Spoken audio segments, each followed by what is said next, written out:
morning, everyone. Thank you. Hi, I'm Steve Roundtree. I'm the Chief Operating Officer of the Los Angeles Opera and also President and CEO of the Music Center of Los Angeles County. And on behalf of the LA Opera, it's my pleasure to welcome Opera America to Los Angeles this morning. We've got a great turnout. Welcome to the conference on new realities, new strategies. And I want to welcome you also, and I know many of you heard from him yesterday, on behalf of our board chair, Mark Stern, Blasco Domingo, and James Conlon, and the board of directors of the Los Angeles Opera. We're very honored that Opera America has chosen Los Angeles as the site of its 40th anniversary conference, and also delighted to join the tribute to Mark Skorka for his 20 years of extraordinary leadership to Opera America.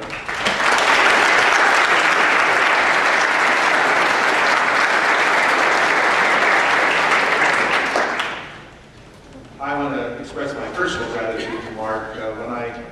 About 18 months ago, I leapt into this crazy, strange world of opera, and Mark was available to me by phone and personally to provide guidance and insights into the world of opera as I've come to try to get my hands around things at LA Opera over the past year and a half.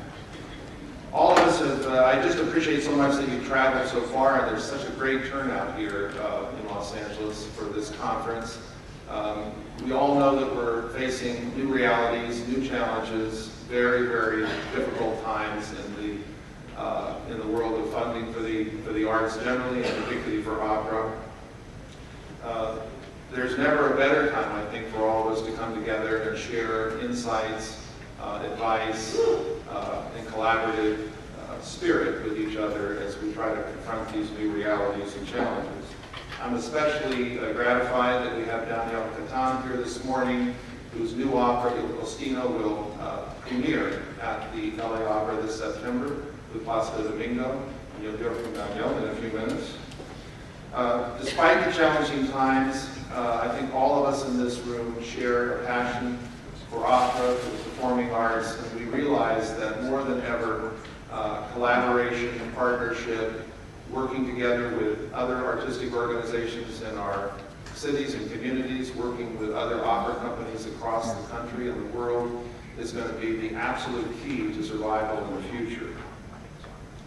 Right now in Los Angeles, those collaborations have been showing themselves in terms of our unbelievably successful Ring Festival LA, where we've had over 100 organizations join together around just the energy of Los Angeles' first Ring cycle to put on programming, lectures, symposia, exhibitions, performances, just all sorts of activities across the community that have brought literally thousands and thousands of people into our organizations for the first time, and brought members and patrons of organizations crossing in this community. It's been an amazing collaboration, and the secret, the surprising secret of it all is that the LA Opera has been able to promote and organize this festival that's gone on for many months for under $300,000. And that's because, as one of our board chairs said, it's the ultimate Tom Sawyer's fence. Everybody's painting with their own brush, everybody's spending the money to do their own programming. We've just sort of framed it, teed it up, promoted it, and tried to push it out there, and we've had just incredible energy in the community around that. Wearing my hat as president of the Music Center, I'd also like to just acknowledge the partners here at the Music Center, the Los Angeles Philharmonic, the Center Theater Group, the LA Master Chorale, and Dance at the Music Center, that along with the opera, provide the best of the performing arts to the community of Los Angeles. The Music Center is one of several organizations in this community that are supported by the County of Los Angeles. Over the past 50 years, the county, in an unprecedented public-private partnership, has provided substantial, millions and millions of dollars, substantial annual operating support to the Music Center, the Los Angeles County Museum of Art, the Natural History Museum of Los Angeles County, and the Ford Theater. And those contributions make it possible for our resident companies and the Music Center to bring such great performances to this community. And as you all read, and I'll talk about in another day or so, the county stepped up last fall to provide a $14 million bridge loan to the opera that helped us reorganize our financial structure and get the opera's house in order as we went into the ring. To find an ally in local government who values and personally attends and vigorously supports the rich cultural life of our county is an extraordinary thing. And this morning I'm honored to introduce a member of the Board of Supervisors of Los Angeles County, a leader who more than anyone else in our community has championed the arts in all their forms, who attends, I think, almost every performance at the Music Center, has been a huge champion of LA Opera, has met many times with Placido Domingo to talk about the opera of this community, who's enthusiastically supported Occam Friar's Ring, and he and his wife Barbara have attended, I think, all of the performances. And I've had the great privilege of working with Zeb Yaroslavsky for over 20 years.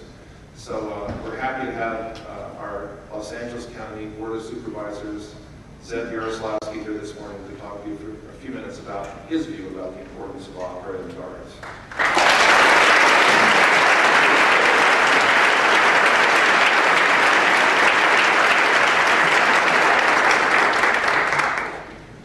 Thank you very much, Steve, for that overly generous introduction. I can't see anybody here because of these lights. I'm sure it sounds like you're out there. When you say that I've attended almost every performance of the Ring, it's been an ordeal for me. I can only tell you what Placido Domingo said about Wagner. He said, life is short, opera is long, Wagner is longer. No truer words have ever been spoken. Before I give you my serious couple minutes message, I'll tell you a really great story. That was, my wife and I were in Salzburg in 1998 for a secret mission on behalf of the county. We were trying to raise money for the Music Center. Didn't pan out, but I told my wife, I said, we're either going to come back with a lot of money for the Music Center or we're going to have a good time in Salzburg. Either way, we win. And the first night we were there, we fly to Munich, rent a car, go to Salzburg, change clothes, go to a performance at Parsifal.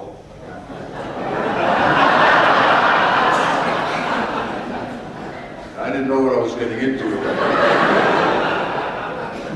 And Placido was the lead performer. And 5.5 hours later, our host said, "Would you like to go backstage and meet Placido?" And I said, "Yeah, it's the oldest, sure. Who doesn't want to meet Placido?" And we go back there, and after a few minutes, 10 minutes or so, Placido comes out of the dressing room, and he heaves this big sigh of relief to me and my wife. And he says, "You just don't know what it's like to stand up there and sing for 5.5 hours." And my wife, bless her heart, said, "You don't know what it's like to sit and listen to me."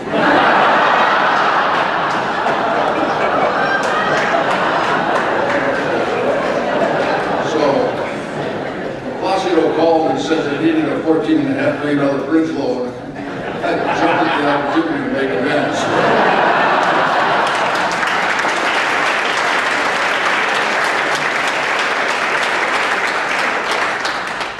Anyway, let me first of all welcome you all here.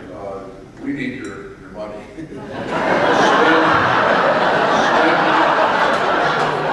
While you're in Los Angeles, spend. Buy all the goods that generate sales tax for our government so that we can continue to support things like the Music Center and other things. Seriously, you're in one of the great, if not the greatest, artistic capital in the world. And I don't say that as a jingoist, I say that really as a matter of fact.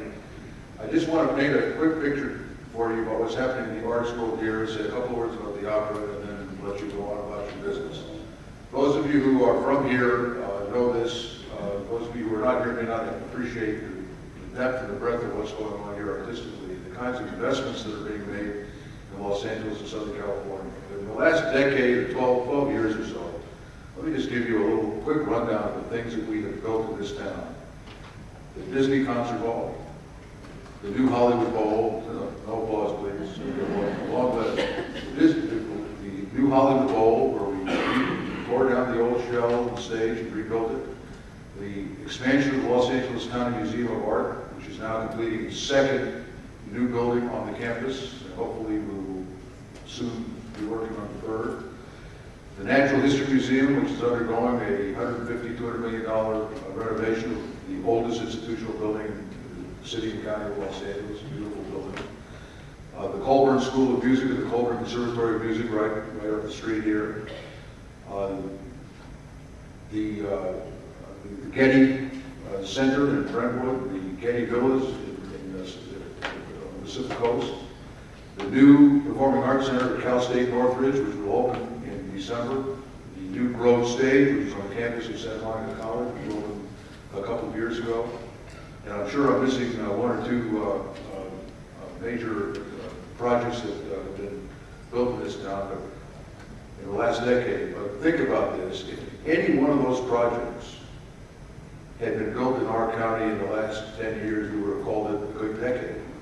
If we had said, if we just had Bisbee Hall, or had just redone the Hollywood Bowl, or had just expanded LACMA, or had just done a redo of the Natural History Museum, etc., we would have said it's a pretty good decade. Let's build another one for the next decade. But we've had them all in one compressed period of time. And I would suggest that there's no city and county in the history of the world that has seen so much invested in so short a period of time as we've had in Los Angeles for the last 10, 15 years. It's an amazing thing. And it's not the edifices that we should celebrate, although they are really nice. It is the commitment that this community has made to the arts in all of its aspects that we should celebrate. Many of these projects were funded by the county, but many of them were funded entirely by the private sector. And some of them were leveraged in the private-public partnership. There is no question that without the private sector and the charitable donations and charitable commitments of the citizens of this county, that many, if not most of these projects could not have been built. And we do this not just to warm the cockles of our heart, because the arts are a wonderful thing and warms our souls and lifts our spirits. That goes without saying.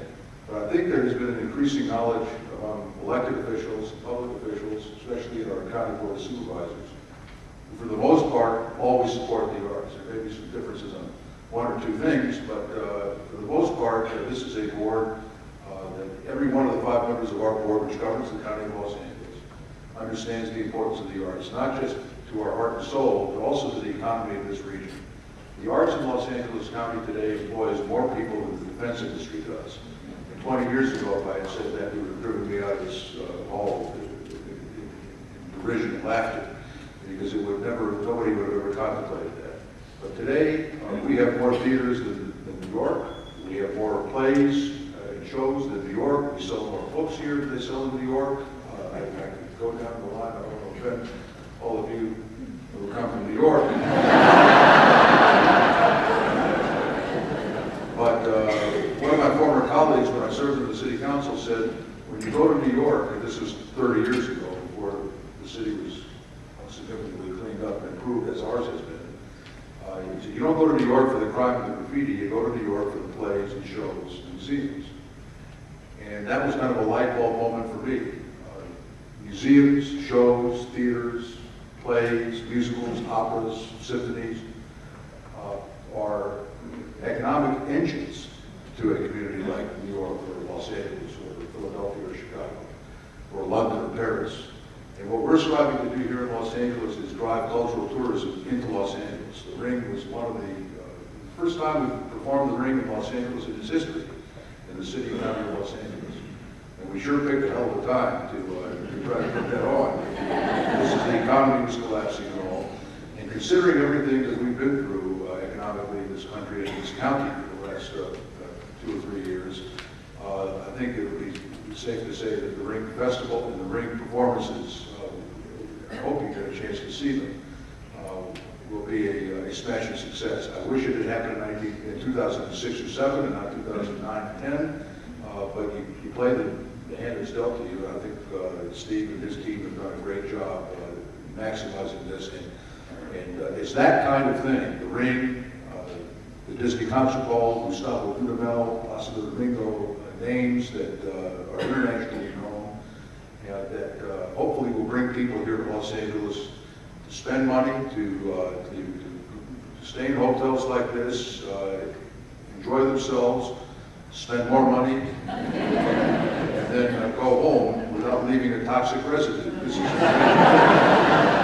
most industries, they have environmental issues and toxic cleanups and this, that, and the other thing.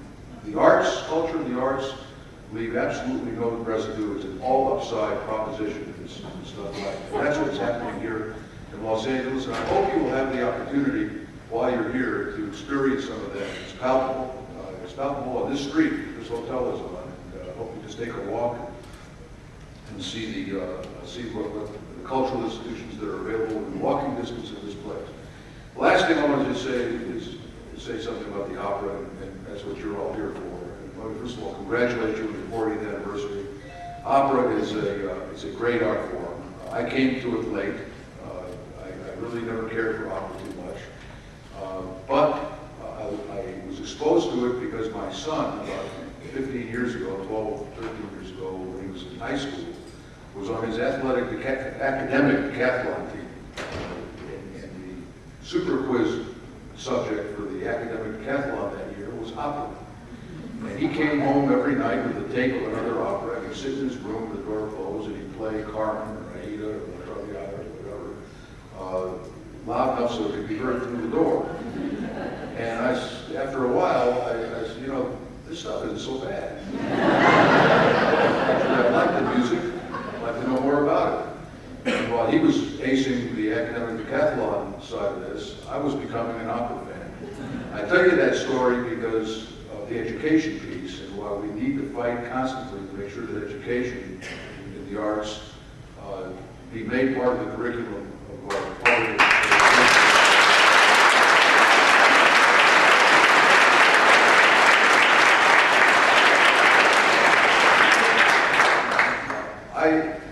They still teach trigonometry in high school, and I always get somebody who's a math teacher who says, you know, you shouldn't diss trigonometry. It's very important. As I'm sure it is important, but after my 11th grade trigonometry class, I never used it again once, except once in a while in the New York Times crossword puzzle. But the arts, and in my day, there was arts education in schools. I played the oboe in my school orchestra. I took music appreciation, the requirement, and that has stayed with me for my entire life. And today, you have to search real long and hard to see which schools provides any kind of arts education. My high school lost its marching band for 25 years until a group of people raised money to buy the instruments and uniforms for the marching band. This is ridiculous. So even, not only do the students get educated, as the story of my son would suggest, but the parents get educated too. And then one thing leads to another. You just never know when the person who's listening to Carmen through the bedroom door also happens to be a county supervisor in Los Angeles who might have to cast a vote to save the opera at a moment in pinch. You never know, if any of you are educators, you never know what student you have in your class, even when he blows an A on the oboe, it sounds like a B flat. He may not end up in the LA Philharmonic Orchestra, but he may end up in a position where he can help the arts in some other way. Arts education is critical, and that's how I got associated with opera. And one thing I found about opera is, unlike any other art form that I've been exposed to, the people who love opera really love opera. It's the most passionate fan base I have ever seen, except for the Lakers in the championship series. Seriously, and I think Steve will attest to that. The one great thing about working with the LA Opera, as the county does, is we know that when they make a commitment, they're going to live up to their commitment, not just because it's the morally right thing to do, but because they believe in it more than we do. And they're big believers. I'm sure that's the case of every one of the communities you're in. So I'm a big fan of the opera. We have big plans ahead. I think we We hope we'll be able to find the resources to convert the Dorothy Chandler Pavilion, where the opera now performs, into a more bona fide opera house. Something Steve and I and the county folks are working on long term, and to really make the opera of Los Angeles, take it to the next level. It's at a pretty good level right now, but we want to give it the facility that is commensurate with the talent that they have and the leadership that they have under Placido Domingo and James Collin, our music director, Steve Roundtree, who helps keep them all in line. And it'd just be a wonderful thing. And I hope you'll get a chance to see some of the opera's performances while you're here. So on that note, let me just again welcome you to Los Angeles. And this is a great month to be here for a lot of reasons. And hope you enjoy it and take the message back home and let them know what a great place this is. Enjoy. Thank you.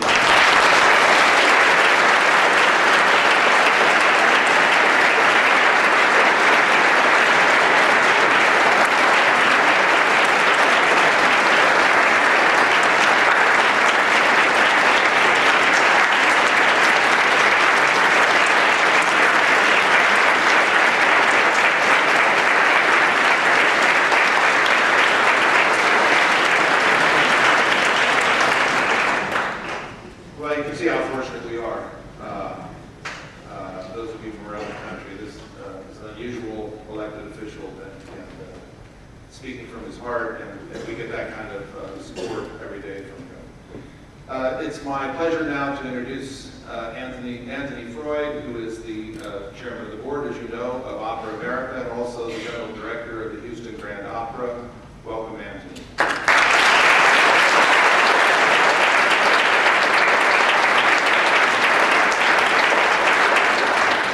Thank you, Steve, for your welcome to us all and for your kind introduction. Ladies and gentlemen, good morning. It is a special pleasure to greet Opera America members in Los Angeles at the first ever annual conference conceived in conjunction with the production of Wagner's Ring Cycle. We're tremendously grateful to our LA Opera colleagues for coordinating the logistical demands both of our art form's largest work and the annual conference, all at the same time. Having hosted last year's annual conference in conjunction with a world premiere, I can appreciate how much of a challenge it really is. It is more than a pleasure, it is an honor to welcome members to an annual conference taking place in association with Opera America's 40th anniversary. You will read more about Opera America's formation and development in the current issue of our magazine, which each of you will have received with your registration materials. You can also see a timeline and watch interviews with some of our past chairmen on the Opera America website. Those who attend the anniversary dinner on Friday will be treated to a short remembrance of our early years. I hope you find it as remarkable as I do how Opera America's growth is inextricably linked to and reflective of the growth of the art form in the United States and Canada. When Opera America began, the field was populated by only a fraction of the companies in existence today. Co-production was a theoretical concept, and new American works were very few and far between. Incidentally, if you visit our North American Works directory on our website, as I urge you to do, you will now find over 1,000 American operas. At the time, companies were on the whole led by their founders, who invented the practice of arts administration on the job. They truly were pioneers in our business, who achieved success through determination and sheer hard work, mixed with a little guile, not by the application of any standard procedures. We honored Opera America's founder, Glyn Ross, at our 25th anniversary celebration in Washington, D.C. Our early board leaders, Robert Collins and John Crosby, are no longer with us. But three of my predecessors are in the audience this morning, and I would like to ask them to stand and accept our thanks for their leadership. Plato Karayanis, Kevin Smith, and Ian Campbell.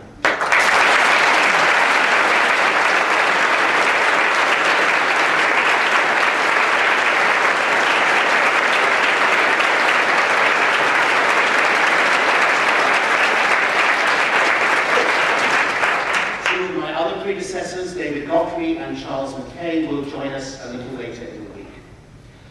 Opera America has elected to mark our 40th anniversary by looking forwards. The rate of change in the creation, production, and enjoyment of opera keeps accelerating. This alone would call for careful planning. But the challenging and volatile economic conditions we face today make it even more imperative that we increase the level of our creative thinking and problem solving. We at Opera America have spent the last year discussing and devising a new strategic plan for ourselves that seeks to honor the wonderful foundation that has been developed over the last 40 years by identifying ways in which we believe Opera America will have a developing and evolving future. Building our capacity for innovation and member service is at the heart of the new plan.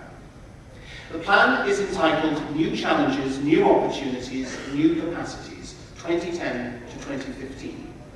And it calls for a more dynamic Opera America, partnering with members to increase the creativity, excellence, effectiveness, and relevance of opera. Key issues were identified by a planning committee and additional working groups, including in total nearly 100 members and outside experts. Many of them are present today, and I want to thank them for their dedication of time, energy, and expertise to this effort. Discussions centered on topics that are familiar to many of us, but with the added layer of considering what Opera America can do to assist members in responding to the challenges and opportunities that are embedded within each of them. Among them were artistic creativity and excellence, which is the core justification for our very being. Relevance, something that is increasingly vital, but increasingly difficult to establish in a world with changing demographics and sensibilities. Audience behavior and attitudes that are challenging our traditional business models. Education and adult learning, increasingly important now that more than a generation has gone through school without a thorough grounding in the performing arts. Fundraising in turbulent economic times, especially fundraising from individuals in an environment where other sources of contributed income are static at best. New business models that require us to think of new kinds of activity that can earn revenue. Governance and volunteerism, recognizing that an effective leadership and support structure is fundamental to healthy opera companies. Our strategic plan places you, our members, at the center. Opera America cannot succeed if members merely wait for the announcement of a new program or service. Rather, we invite you to view yourselves as equal partners in strengthening the entire field in a number of ways. Firstly, through a new strategy council, more and stronger forums, and enhanced capacities for research and professional development, you will help to grow Opera America's ability to develop, test, document, and share information about new strategies and solutions to problems.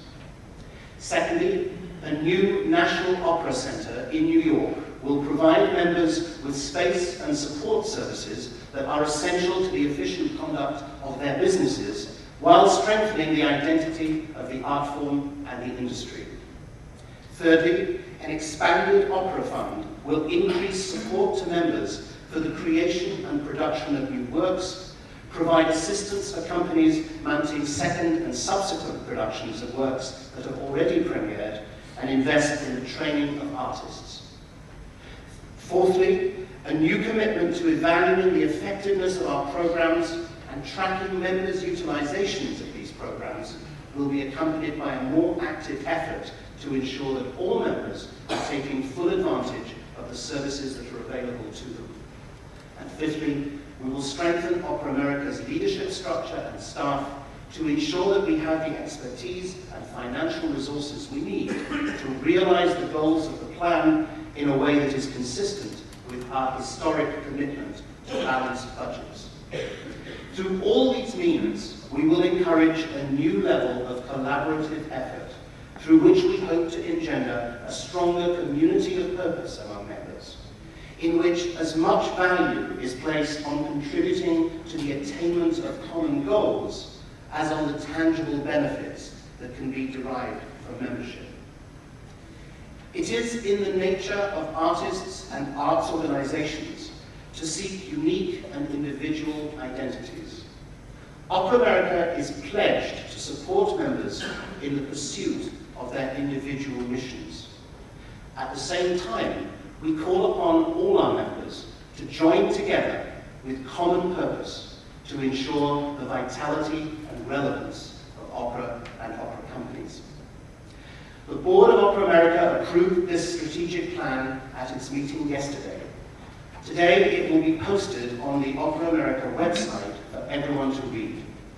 It's intended to be a living document that is adjusted over time under the stewardship of the Strategy Council and the Board of Directors. And we warmly welcome, indeed we warmly encourage your comments and your observations. Please do find an opportunity to read the plan. And as we spend time together here at the conference over the coming days, let us discuss it in the broader opportunities and challenges facing our art form and our companies.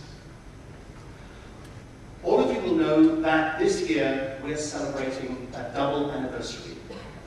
While we mark Opera America's 40th anniversary, we also celebrate the 20th anniversary of Mark Skorka's service to Opera America as our president and CEO. Mark's tenure has been truly extraordinary, both for Opera America and for opera as a whole. His belief in and devotion to our art form drives his determination to ensure that opera and opera companies not only survive, but thrive. He sees the bewildering hurdles and tumultuous change that have confronted the opera business over the last 20 years as opportunities to be eagerly embraced. His long and immensely fruitful symbiosis with Opera America has truly been beyond price. Happily, we can look forward to his next 20 years as our president with eager anticipation and immense gratitude.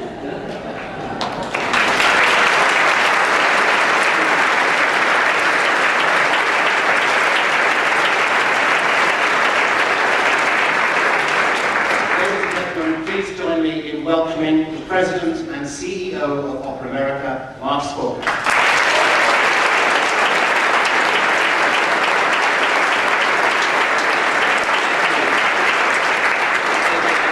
Thank you, ladies and gentlemen, and I don't think it's going to be a 40th anniversary celebration, but thank you. It really is a pleasure to greet you here in this wonderful city and in conjunction with this historic and stunning ring cycle. The recession and uncertain recovery have dominated the year since our last meeting. Later this morning, the general session will feature experts from Wells Fargo Wealth Management who will present a thorough economic outlook. To spare our guest speakers the need to cover the basics, I've chosen a few key indicators to trace the rise and fall of the markets over the last couple of years.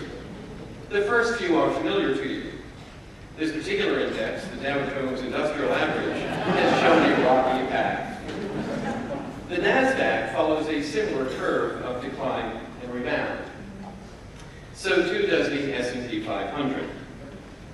The next indices are less familiar. The WPI, or World Premier Index, measures the number of main stage world premieres. It bears a striking resemblance to the graph. So does the C-Reg Index, mapping attendance at Opera America conferences in recent years. As you can see, this conference marks a stunning recovery from last year.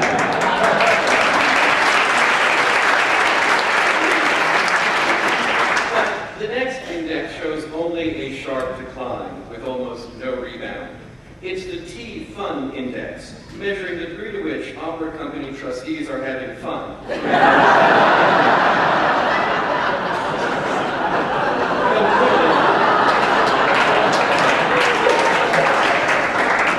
Completely contrary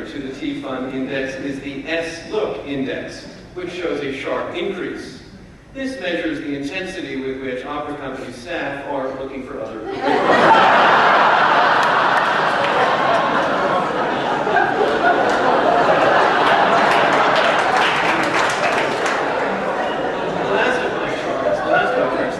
OCI is the Opera Creativity Index, which measures the level of inventiveness displayed by our members.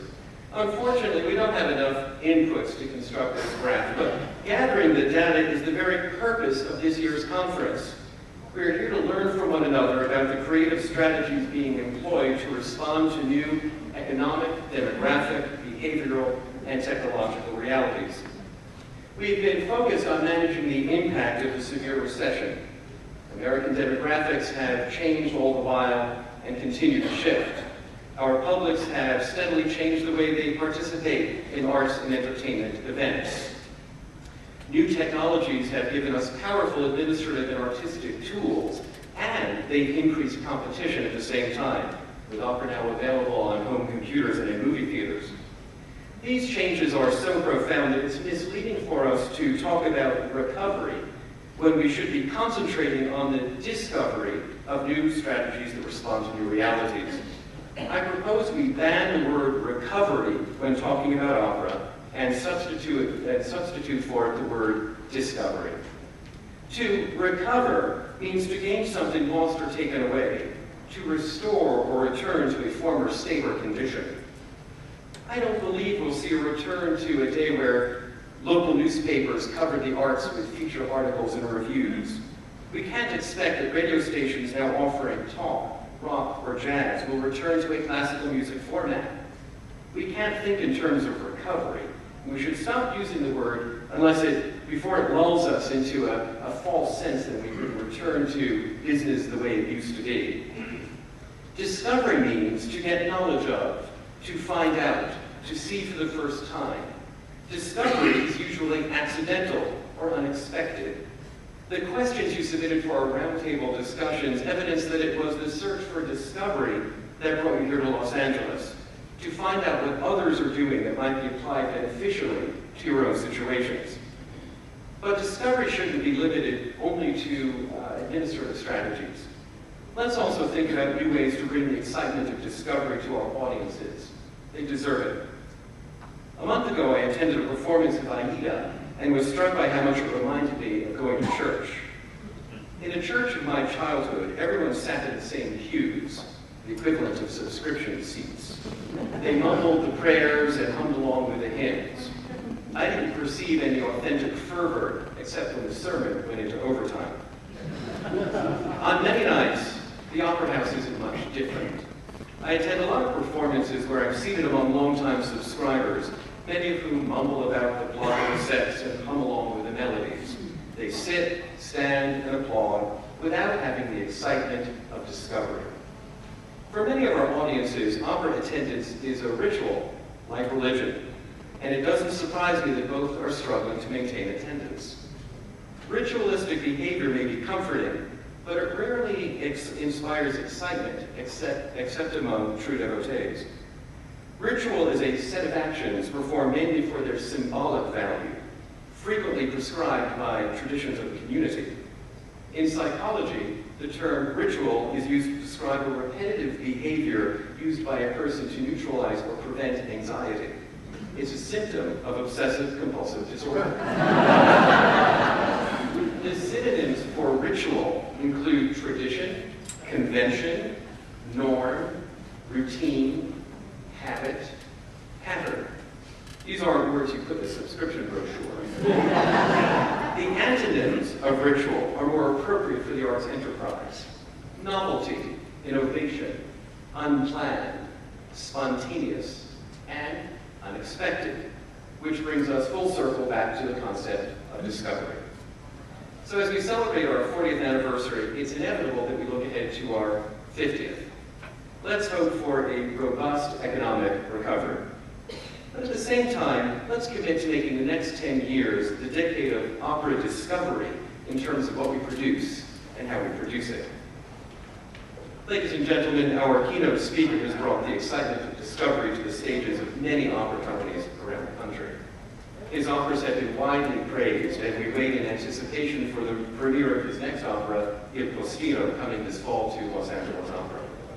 His keynote address this morning is entitled In Search of the Next Great American Opera, or Waiting for Godot.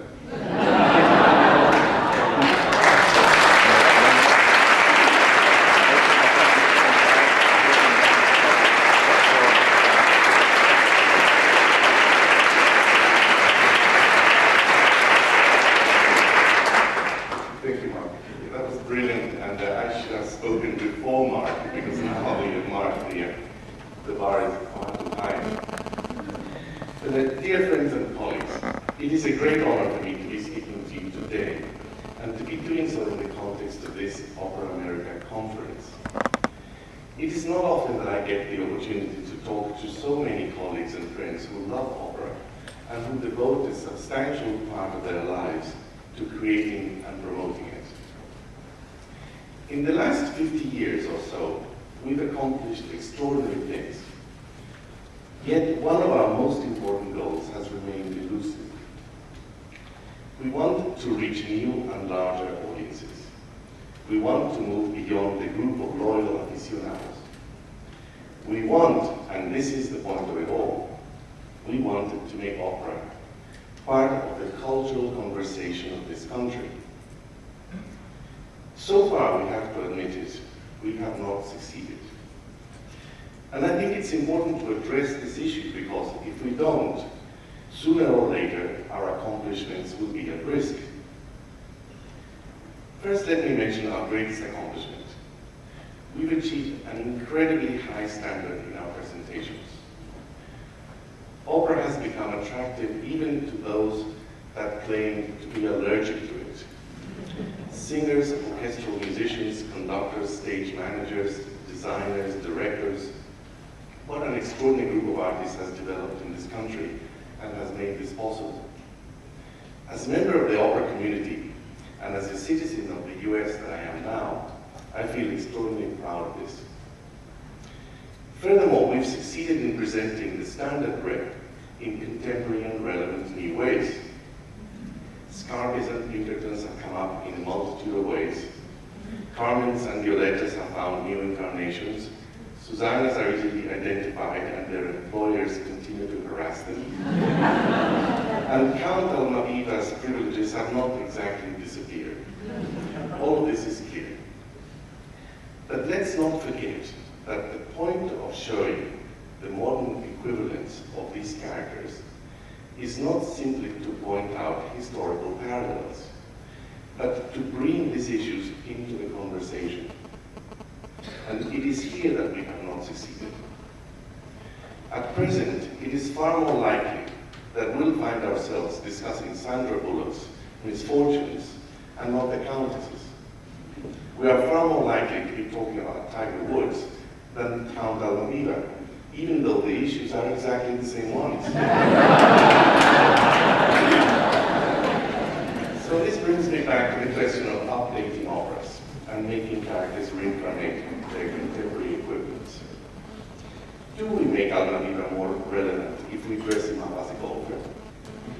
Do we make the Countess suffering more real if we make her look like Sandra Bullock? Yes and no. Yes, because we point out that these issues are still with us.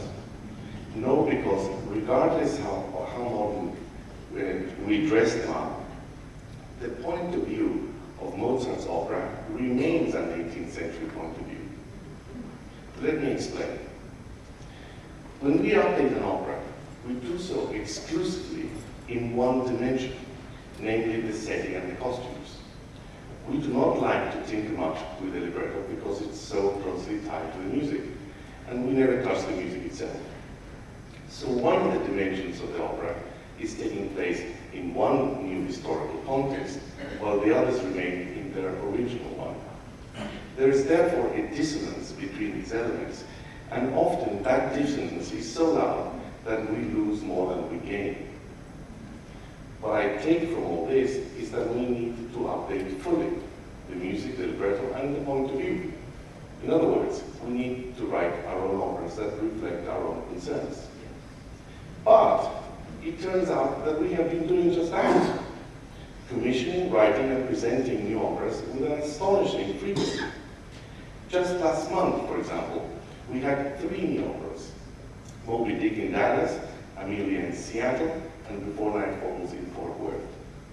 And in the last few years, we've had great operas like Margaret Gardner, Dr. Atomic, The Grapes of Wrath, Dead Man Walking, Ghost of Versailles, A View from the Bridge, Streetcar, Brief Encounter, Florencia and Amazonas, Alcipuedes, An American Tragedy, Little Women, El Gigantry, Appomattox, The Bone Setter's Daughter, to name but a few. All of them are notable accomplishments, truly contemporary, and they've all had considerable success with critics and audiences alike. Even those that gathered unfavorable reviews were extremely successful with audiences and at the box office. Audiences are interested in new works, of that there is no doubt. Many of these new operas, if not most of them, have played out to sold-out houses. I think I'm safe in saying that some of the worst box office flops opera companies have had recently have been with standard red and not with contemporary operas. Why then have we not succeeded in making opera part of the cultural conversation of this country? What is stopping it? I think the answer is this. The system under which we operate practically ensures that they cannot be part of the conversation. Imagine the following scenario. A film called Avatar premieres in only one theater in only one city. If that particular audience doesn't like it, for whatever reason, think of the differences between audiences in Minnesota and Florida. If that particular audience doesn't like it, that's the end of the film forever. No one will take it up and we move on. If, on the other hand, the film has tremendous success, then a second manager might decide to show the film in his theater, but 4 years later, because he has no slot in which to show it. Think about it. No film would ever make it under this system. No film would ever recover its investments, never mind make millions in profits. In other words, no film would ever be part of the national conversation. By the time Avatar gets to its second venue 4 years later, it's old news. And even if it was a success the first time, it's unlikely to be so the second time. The momentum has been lost. Now, if the second manager were to conclude that the film was not good enough to stand the test of time, he would be drawing the wrong conclusion. It is the conditions under which we are testing the film that are not right. This is why I say that even if an operatic Avatar were to show up, our system would soon kill it. We have not focused sufficiently in this issue. Instead of looking at the deficiencies of the system, we've been dreaming about the next great American new opera, waiting for it to come, sweep us off our feet, and impose itself on the conversation nationwide. As things are now, we might as well be waiting for Godot. Let me report a conversation I had recently. Daniel, I love your work. I would love you to see that. I would love to do one of your operas and introduce your music to our audience. Great. How about Florencia and Amazonas? Audiences love it and they seem to relate well to it. No. And I want the new piece. Oh, okay. What about El Postino? No, that's already been done by Los Angeles Opera. Strange reasoning, right? But stranger still is the fact that it has become so familiar that we don't find it odd anymore. It has simply become the way we think about new operas. Why is that? Companies want to present a work that has proven to be successful. That is why general directors go and see new operas so that they can decide whether to present them in their venues later on. At the same time, they want to be the initiators of a successful new work. They do not want to be seen promoting an opera that was initiated somewhere else. Some companies have even made it their policy not to perform a contemporary work that was not initiated by them. This has become so common that anyone with the opposite view feels the need to say so. Peter Gell, for example, has found it necessary to declare that he doesn't mind doing at the Met works that are premiered by other companies. In quote, They can be tweaked before they get here, he says, quite wisely. It seems like common sense, but unfortunately that has not been the general rule. On the contrary, there is resistance to do a work that premiered successfully somewhere else because it's perceived that this would benefit the initiating company above all. Instead, many companies decide to commission their own new opera, hoping it will be even more successful than the one they liked but discarded.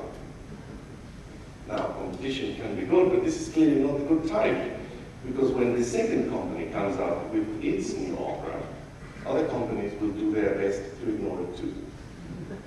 And thus we ensure that no opera company, no new opera, makes it beyond its own local community. Now, what about co-productions? Isn't that what they are meant to combat? Yes, and the formula works better than single companies. But what remains intact is the mentality. If anything, co-productions reinforce that mentality, because by the time an opera has been done by the 3 companies that commissioned it, nobody else wants to hear it for at least 10 years, regardless of how successful it was. It is the mentality that we need to change now. Opera companies have been working for their own communities, trying to develop them, expand their audiences, etc. This has been great. Now they need to connect them to one another. Now, I'm not suggesting that we get rid of the system and start from scratch, not at all. I know there are good reasons why our system works the way it does. I'm aware of the tremendous financial constraints under which we work, and of the miracles needed to produce each show. I can see why you program well in advance, why you book great artists early on, and ensure your audiences will be well served. I'm aware of all this. In actual fact, I believe that it is because of this system that we've been able to achieve such wonderful results. The results I mentioned at the beginning of this talk. Our present system came into place when we needed to create great singers, seasoned orchestras, experienced directors, specialized venues, skillful managers. We also needed to establish the standard breadth. Furthermore, there weren't many new operas. Now the situation has changed. The standard breadth is established, and there is a wealth of new operas waiting to take center stage in the cultural conversation of this country. We need to make room for that. And it is important we do so. Otherwise, our companies will become irrelevant to all but a few, the few that can travel. And that spells death if I read it correctly. So I'm asking for a system that is more flexible. Is that at all possible? Let's look at some dates in the past before we answer that question. Il Trovatore was performed in Rome in January 19, 1853. The premiere was a big success, so within the next 3 years, it received some 229 productions worldwide.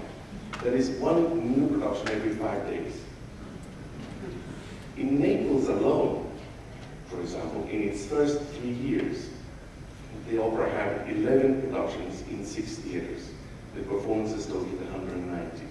Naples, by the way, is only a short train ride away from Rome, like San Diego, Frisco, and Los Angeles. There was fierce competition between Rome, La Scala, and Naples, but this competition did not lead them to ignore a new opera and deprive their audiences of the opportunity to be part of the conversation of the moment. On the contrary, they put it on as soon as they could in order to keep their audiences interested and connected. Another example, Tosca, premiered in January 14, 1900 in Rome. 8 weeks later, it was playing at La Scala. I won't mention the huge list of performances it gathered in Italy, but listen to this. 5 months after the Rome premiere, it was playing in Buenos Aires. 1 month later, in England. 3 weeks later, in Turkey, Brazil, Spain, Ukraine, Portugal. 1 year later, in the US, in Greece, in Chile, in Mexico, in Egypt, in Romania, in Cuba, in Puerto Rico, Malta, Monaco, Peru, Tunisia, France, Poland, Poland, Czech Republic, Hungary, Paraguay, Costa Rica. The list goes on. It's unthinkable for us now. One more example, and that was all within a year. The most surprising one to me. Rosenkavalier. It's a very long and difficult opera. It premiered in Dresden in 1911. Big success with the audience, but not so much with the critics. They didn't like the use Strauss made of the waltzes in the opera. Even so, 8 weeks later, less than 2 months after the Dresden premiere, Rosenkavalier was being played by Tullio Serafin, who was conducting Rosenkavalier in La Scala and in Italian. Now, they did not have photocopying machines nor computers. They copied the parts by hand. They relied on ordinary mail and regular trains. They deemed it important, however, to respond quickly so as to keep their audiences in the loop. 150 years after Trovatore, we are far richer and our technology is infinitely faster. We have airplanes, computers, faxes, telephones, PDF files. By a screen, we can conduct an orchestra in Czechoslovakia from our living room in the US. Yet our operatic system takes 4 years to respond to a new opera. This needs to be modified. Developing a great product is essential, but if the distribution of it works against it, it will go down the drain regardless of how good it was. Our distribution model is a killer and needs serious rehabilitation. So here are a couple of ideas that could be implemented fairly easily. One, given the fact that we need to sell tickets and fundraise, we like to announce our next season months in advance. How about leaving one slot undetermined in the middle of the season? We can call it the mystery opera. We can still budget for it, such and such, and there are plenty of excellent singers with more time than work that would be happy to take the job. Another idea, and this takes us the technology way. It takes about $300,000 to make a very good high-definition recording of a new opera. Let's imagine that there are 50 companies willing to participate, about 10% of the audience here today. They would be screening, or they could be screening the new work to their audiences a few days after it premieres somewhere else. They could even use their own house on a day that it's dark, but paid for, say between performances or between rehearsals. If they were to charge $20 a ticket, each of the participating houses would only need 300 patrons to come out even. Of this sum, a good $250,000 is made up of fees to musicians and stage hands. The individual fees are small, but the number of participants is high, so it adds up. Could we negotiate with the unions so that those fees are paid out as profits rather than upfront? The time delay for them would be short, only a few days, but the project would be far more easily realized. And since the payments to individuals are small and hence do not make a big difference in terms of monthly salary, how about channeling those profits to an orchestra fund instead? If the orchestra made, say, 2 video recordings a year, it would have a fund of $1 million by the end of the second year and use this money for the benefit of its members. I'm still calculating that each participating house will screen the video to 300 patrons only. But this number could easily double, and so would the profits. Dear friends and colleagues, please know that I'm addressing these words to you, and that you are the most powerful members of the opera community in the world. You started from scratch, and you have succeeded in setting a new standard of excellence. You've raised the bar, and you've achieved miracles. We are about to enter the golden age of opera in this country, and you have been the visionaries behind it. We now need your intelligence and your creativity to focus on this one aspect I've brought to your attention. I have no doubt that you will succeed once again. And then when you have vanquished this last obstacle, we'll all be rewarded because we'll see opera, the art form that we love, the art form we believe so important to our sense of humanity. We'll see it occupy the preeminent place it deserves in the cultural life of this country.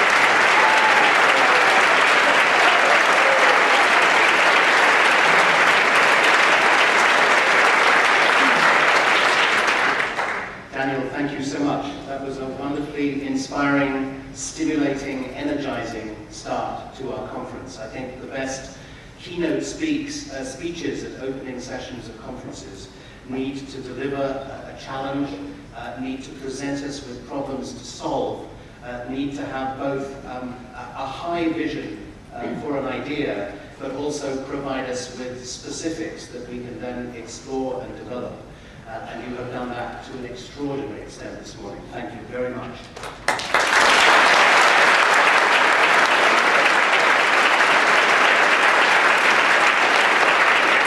As you implied at the end of your speech, there is no more appropriate environment in which to begin to work out how to create a national and indeed international cultural conversation about opera than at an Opera America conference. And so we have, ladies and gentlemen, our work cut out.